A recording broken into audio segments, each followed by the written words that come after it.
The letter Q in European Portuguese is called que, and it's pronounced as k.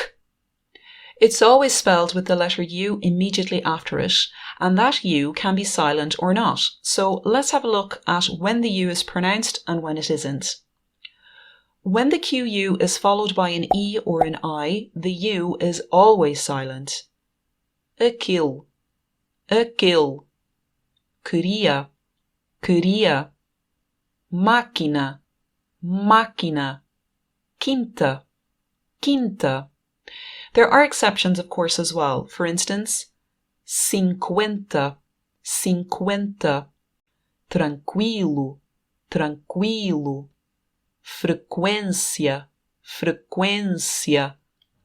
Interestingly, in Portuguese, these words used to have a diaresis, or trema as we call it, above the U to indicate that these U's didn't follow the rule. But that was abolished in the Orthographic Agreement of 1945.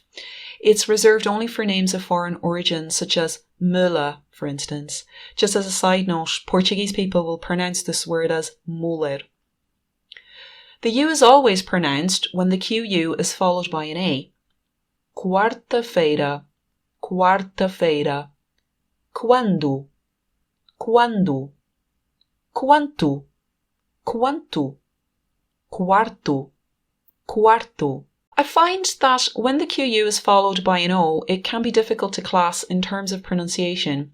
And the reason for that is due to how the word evolved and from what language it evolved from.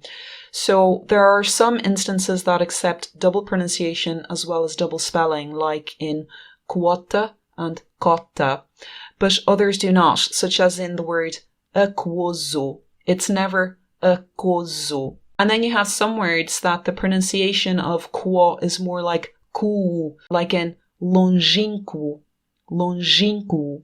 Having said all this, there aren't many words in the Portuguese language that have this quo sound in it, particularly at the beginning of the word. And I'm going to show you some examples of those that have the double pronunciations and spellings. Quocient, quocient, or quotient, quotient. Quota, quota, or cota, cota. Quotidiano, quotidiano, or quotidiano, quotidiano.